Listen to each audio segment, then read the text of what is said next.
आप सभी को तुलसी विवाह की हार्दिक शुभकामनाएं। तुलसी विवाह हिंदू धर्म में एक महत्वपूर्ण और पवित्र पर्व है। तुलसी जी को बहुत ही पवित्र माना जाता है। इसे घर में लगाने से सकारात्मक ऊर्जा का संचार होता है और नकारात्मक शक्तियों का नाश होता है। शालिग्राम शिला भगवान विष्णु का प्रतीक है, इसलिए इस पवित्र दिन पर इनका विवाह करके भक्तों को धार्मिक पुण्य प्राप्त होता है। मान्यता है कि तुलसी विवाह करने से परिवार में सुख शांति आती है और दाम्पत्य जीवन सुखमय होता है। खास तौर पर ये उन लोगों के लिए बहुत ही शुभ है जिनका विवाह किसी कारण से लंबे समय से नहीं हो पा रहा हो। तो आज तुलसी विवाह के इस शुभ अवसर पर आप सबको सुनाते हैं तुलसी विवाह की बहुत ही सुंदर और दिव्य कथा। साथ ही आप सुनेंगे तुलसी स्तोत्र का हिंदी अनुवाद भी। इसलिए आप सभी तुलसी माता और शालिग्राम भगवान जी का स्मरण करके कथा और स्तोत्र को पूरा जरूर सुनिएगा। तुलसी विवाह की कथा के अनुसार सावर्णी मुनि की पुत्री तुलसी अपूर्व सुंदरी थी। उनकी इच्छा थी कि उनका विवाह भगवान नारायण के साथ हो। इसके लिए उन्होंने नारायण पर्वत की घाटी में स्थित बद्री वन में घोर तपस्या की। दीर्घ काल तक तपस्या के बाद ब्रह्मा जी ने प्रसन्न होकर उन्हें दर्शन दिए और वर मांगने को कहा। तब तुलसी जी ने कहा, हे सृष्टिकर्ता ब्रह्मदेव, आप अंतर्यामी हैं, सबके मन की बात जानते हैं। फिर भी मैं आपको अपनी इच्छा बताती हूँ। मैं चाहती हूँ कि भगवान श्री नारायण मुझे पति रूप में मिले। तब ब्रह्मा जी ने कहा, तुम्हारा अभीष्ट तुम्हें अवश्य मिलेगा। अपने पूर्व जन्म में किसी अपराध के कारण तुम्हें शाप मिला है। इसी प्रकार भगवान श्री नारायण के एक पार्षद को भी दानव कुल में जन्म लेने का शाप मिला है। दानव कुल में जन्म लेने के बाद भी उसमें नारायण का अंश विद्यमान रहेगा। इसलिए इस जन्म में पूर्व जन्म के पाप के शमन के लिए संपूर्ण नारायण तो नहीं, नारायण के अंश से युक्त दानव कुल में जन्मे उस शापग्रस्त पार्षद से तुम्हारा विवाह होगा। शाप मुक्त होने पर भगवान श्री नारायण सदा सर्वदा के लिए तुम्हारे पति हो जाएंगे। तब तुलसी जी ने श्री ब्रह्मा जी के इस वर को स्वीकार कर लिया, क्योंकि मानव कुल में जन्म के कारण उन्हें मायावी भोग तो भोगना ही था। अब तुलसी बद्रीवन में ही रहने लगी। नारायण का वह पार्षद दानव कुल में शंखचूर्ण के नाम से पैदा हुआ। कुछ समय के बाद वह भ्रमण करता हुआ बद्रीवन में आया। यहाँ तुलसी जी को देखते ही वह उन पर मुग्ध हो गया। तुलसी जी के सामने उसने अपने साथ विवाह करने का प्रस्ताव रखा। इतने में ही ब्रह्मा जी वहाँ आ गए और तुलसी जी से कहा, तुलसी, शंखचूर्ण को देखो, कैसा देवोपम इसका स्वरूप है। दानव कुल में जन्म लेने के बाद भी लगता है मानो इसके शरीर में नारायण का वास हो। तुम प्रस्ताव को सहर्ष स्वीकार कर लो। तुलसी जी को भी लगा कि उनकी तपस्या पूर्ण हुई, उन्हें इच्छित फल मिला है। इस प्रकार शंखचूर्ण के साथ उनका गांधर्व विवाह हो गया और वह शंखचूर्ण के साथ उसकी पत्नी बनकर महल में आ गई। शंखचूर्ण ने अपनी परम सुंदरी सती साध्वी पत्नी तुलसी के साथ बहुत दिनों तक राज्य किया। उसने अपने राज्य का इतना विस्तार कर लिया कि देवलोक तक उसके अधिकार में आ गया। स्वर्ग का सुख भोगने वाले देवताओं की दशा अब दयनीय हो गई। शंखचूर्ण किसी को कष्ट नहीं देता था, पर अधिकार और राज्य छिन जाने से सारे देवता मिलकर श्री ब्रह्मा, विष्णु और शिवजी की सभा में गए तथा अपनी विपत्ति सुनाई। तब ब्रह्मा जी ने कहा, तुलसी परम साध्वी हैं, उनका विवाह शंखचूर्ण से मैंने ही कराया था। शंखचूर्ण को तब तक नहीं हराया या मारा जा सकता है जब तक तुलसी को न छला जाए। तब श्री विष्णु ने कहा, शंखचूर्ण पूर्व जन्म में मेरा पार्षद था। शाप के कारण उसे दैत्य कुल में जन्म लेना पड़ा। इस जन्म में भी मेरा अंश उसमें व्याप्त है। साथ ही तुलसी के पतिव्रत धर्म से वह अजेय भी है। फिर देवताओं की सहमति से भगवान शिव ने शंखचूर्ण के पास संदेश भिजवाया कि या तो वह देवताओं का राज्य लौटा दे या फिर उनसे युद्ध करे। शंखचूर्ण शंकर जी के पास पहुंचा और उसने कहा, देवाधिदेव, आपके लिए देवताओं का पक्ष लेना उचित नहीं है।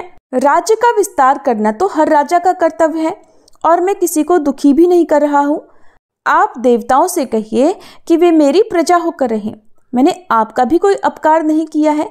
हमारा आपका युद्ध शोभा नहीं देता, और अगर इस युद्ध में आप हार गए तो ये तो बड़ी लज्जा की बात हो गई। अगर मैं हार गया तो आपकी कीर्ति बहुत अधिक नहीं बढ़ेगी। शंखचूर्ण की बात सुनकर भगवान शंकर हंसे। वे तो सब रहस्य जानते थे। तुलसी और शंखचूर्ण के पूर्व जन्म के शाप की अवधि अब लगभग पूरी हो चुकी थी। भगवान शंकर बोले, शंखचूर्ण, इसमें कीर्ति और लज्जा की तो कोई बात ही नहीं। तुम देवों का राज्य लौटाकर उन्हें उनके पद पर प्रतिष्ठित होने दो। युद्ध से बचने का यही एकमात्र उपाय है। तब शंखचूर्ण ने कहा, मैंने तो युद्ध के बल से ही देवलोक को जीता है और कोई उसे केवल युद्ध के द्वारा ही वापस ले सकता है। यही मेरा अंतिम निर्णय है। मैं जा रहा हूँ। ऐसा कहकर शंखचूर्ण चला गया। उसने अपने राजमहल में वापस आकर अपनी पत्नी तुलसी को सारी बात बताई और कहा, कर्म भोग सब काल सूत्र में बंधा है। जीवन में हर्ष, शोक, भय, सुख, दुख, मंगल, अमंगल सब कुछ काल के अधीन है। हम तो केवल निमित्त है। संभव है कि भगवान शिव देवों का पक्ष लेकर मुझसे युद्ध करे। तुम चिंता मत करना, तुम्हारा सती तेज मेरी रक्षा करेगा। और फिर दूसरे ही दिन भगवान शंकर के नेतृत्व में देवताओं ने युद्ध छेड़ दिया। शंखचूर्ण ने भीषण बाणों की वर्षा करके उनका वेग रोका। उसके प्रहार से देवता डगमगाने लगे। फिर उसने दानवी शक्ति का प्रयोग करके मायावी युद्ध आरंभ कर दिया। युद्ध स्थल पर वह कभी किसी को दिखाई नहीं देता था, पर उसके अस्त्र शस्त्र प्रहार कर देवों को घायल कर रहे थे।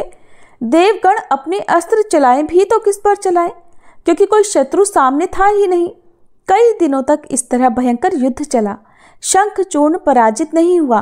तब भगवान शिव ने श्री विष्णु से कहा, हे हरि, कुछ उपाय करो, अन्यथा मेरा तो सारा यश मिट्टी में मिल जाएगा। भगवान श्री विष्णु ने सोचा, बल से तो शंखचूर्ण को हराया नहीं जा सकता, इसलिए अब छल का सहारा लेना पड़ेगा।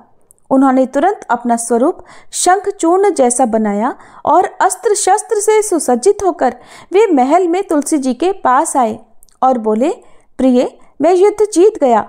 सारे देवता भगवान शंकर समेत हार गए।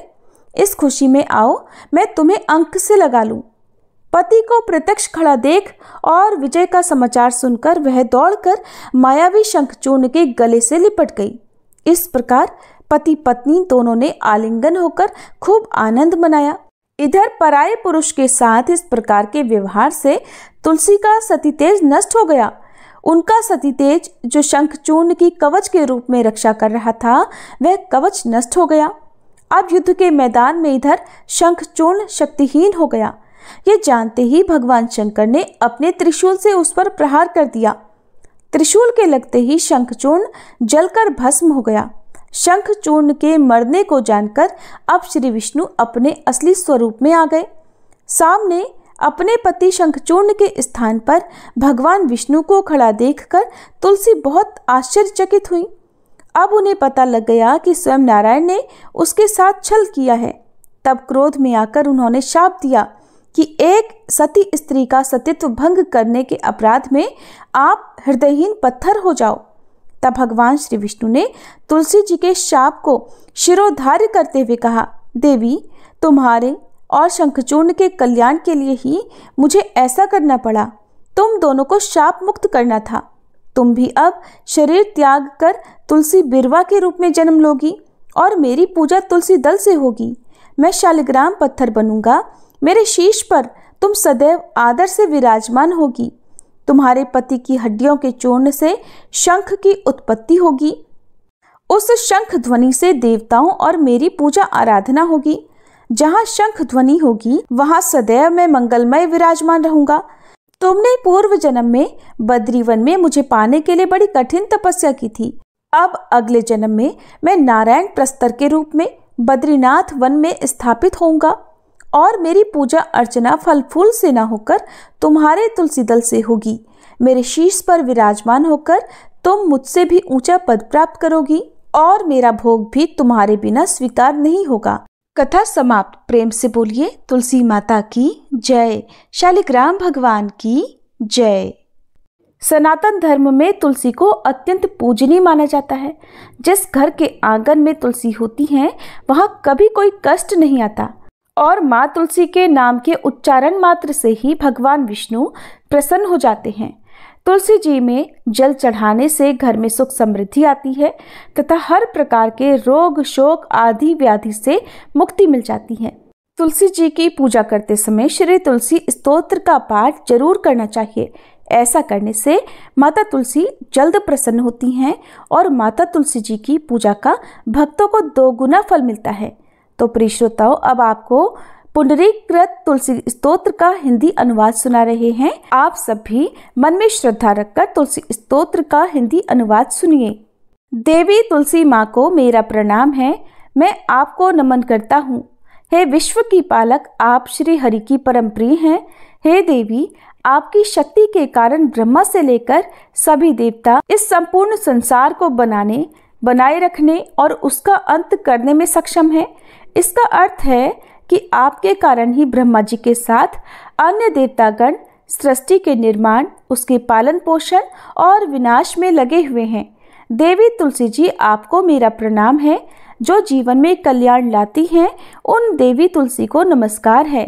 जो श्री विष्णु जी की प्रिय हैं और जो शुभ है, मुक्ति प्रदान करने वाली और समृद्धि प्रदान करने वाली देवी तुलसी को नमस्कार है। देवी तुलसी को नमस्कार है। हे देवी, कृपया मुझे सभी प्रकार के दुर्भाग्य और विपत्तियों से बचाए रखना। हे देवी, आपकी महिमा का वर्णन करना, यहाँ तक कि आपका स्मरण मात्र ही मनुष्य को पवित्र बना देता है। देवी तुलसी जी को प्रणाम। मैं देवी तुलसी को पूरी श्रद्धा के साथ प्रणाम करता हूँ, जो देवियों में सबसे प्रमुख है और जिनका तेजोमय रूप है, जिसे देखकर इस नश्वर संसार के सभी पापी अपने पापों से मुक्त हो जाते हैं। देवी तुलसी को मेरा प्रणाम है। इस पूरे विश्व को देवी तुलसी जी ने संरक्षित किया है, जिसमें गतिमान और अचल दोनों प्राणी शामिल हैं। देवी पापी व्यक्ति के सभी पापों को नष्ट कर देती हैं। एक बार जब वे उन्हें देखते हैं और भक्ति के साथ उनके सामने आत्मसमर्पण करते हैं, इसका अर्थ है कि माता तुलसी चर और अचर समेत पूरे जगत की रक्षा करती हैं और अपने दर्शन मात्र से ही पापी मनुष्यों के सभी पापों को नष्ट कर देती हैं, या फिर तुलसी जी के दर्शन मात्र से ही पापियों के पाप नष्ट हो जाते हैं। देवी तुलसी को मेरा प्रणाम है। जो भी श्रद्धा के साथ देवी तुलसी के सामने हाथ जोड़कर प्रणाम करते हैं, वे इस कलयुग के बंधनों को पार कर जाते हैं और सभी प्रकार के सुख और प्रसन्नता को प्राप्त करते हैं, फिर चाहे वह महिला हो, व्यापारी हो या अन्य कोई भी जन। देवी तुलसी को मेरा नमस्कार। देवी तुलसी के समान इस पृथ्वी पर और कोई देवता नहीं है। देवी विश्व को उसी प्रकार शुद्ध करती हैं जैसे वैष्णव भगवान विष्णु जी के संग से शुद्ध होते हैं। देवी तुलसी को मेरा प्रणाम। इस कलयुग में भगवान विष्णु जी के माथे पर तुलसी पत्र चढ़ाना भक्तों के मस्तक पर विष्णु जी के वरदान, कृपा और आशीर्वाद को हमेशा बनाए रखता है। इसका अर्थ है कि जो भी व्यक्ति इस कलयुग में भगवान श्री विष्णु जी के मस्तक पर तुलसी जी को अर्पित करता है, उसके ऊपर हमेशा भगवान विष्णु जी का आशीर्वाद बना रहता है। देवी तुलसी को नमस्कार है। तुलसी जी में हमेशा सभी देवी देवताओं का वास रहता है, इसलिए इस संसार में तुलसी जी की पूजा करना सभी देवी देवताओं की पूजा के समान है। इसका अर्थ है कि तुलसी जी की पूजा से सभी देवों की पूजा संपन्न हो जाती है। देवी तुलसी को मेरा नमस्कार है। आप सब कुछ जानने वाली हैं और भगवान विष्णु जी के प्रिय हैं। अपने भक्तों को आप सभी प्रकार की समृद्धि प्रदान करती हैं। देवी, कृपया मुझे सभी प्रकार के पापों से बचाएं। हे देवी तुलसी जी को नमस्कार है। पहले के समय में यह भजन बुद्धिमान पुंडरीक के द्वारा हर रोज भगवान श्री विष्णु जी की पूजा करते हुए उन्हें तुलसी के पत्तों से अलंकृत करते हुए गाया जाता था। देवी तुलसी जी को नमस्कार है, जिनके 16 नाम हैं तुलसी, श्री, महालक्ष्मी, विद्या, अविद्या, यशस्विनी, धर्म का अवतार यानी धर्म्या, धर्मानना, देवी, देवी देव मनः प्रिया यानी देवियों और देवों को प्रिय, लक्ष्मी जी की प्रिय सखी, देवी, स्वर्ग, भूमि यानी पृथ्वी, अचला यानी स्थिर, चला यानी अस्थिर। देवी तुलसी के इन 16 नामों का भक्तगण पाठ करते हैं या महिमा गाते हैं। देवी के 16 नामों का पाठ करने वाले भक्त आसानी से श्री हरि की भक्ति प्राप्त कर लेते हैं और अंत में भगवान विष्णु जी के चरण कमलों में स्थान प्राप्त करते हैं, जिन्हें माँ तुलसी, पृथ्वी, महालक्ष्मी, कमल की स्वामिनी और श्री हरि की प्रिया के नाम से भी जाना जाता है। देवी तुलसी को मेरा नमस्कार है। देवी तुलसी की सखी तुलसी जी शुभ प्रदान करती हैं, पापों को दूर करती हैं और सभी को पवित्र बनाती हैं, पुण्य प्रदान करती हैं। आपको प्रणाम है। देवी तुलसी जिनकी प्रशंसा देवर्षि नारद द्वारा की जाती है और श्री नारायण के प्रिय हैं, उन देवी तुलसी को हम सबका बारंबार प्रणाम है। बोलिए तुलसी महारानी की जय। ये थी आज की जानकारी। उम्मीद है आपको पसंद आई होगी। अगर अच्छी लगी हो तो वीडियो को लाइक करना मत भूलिएगा।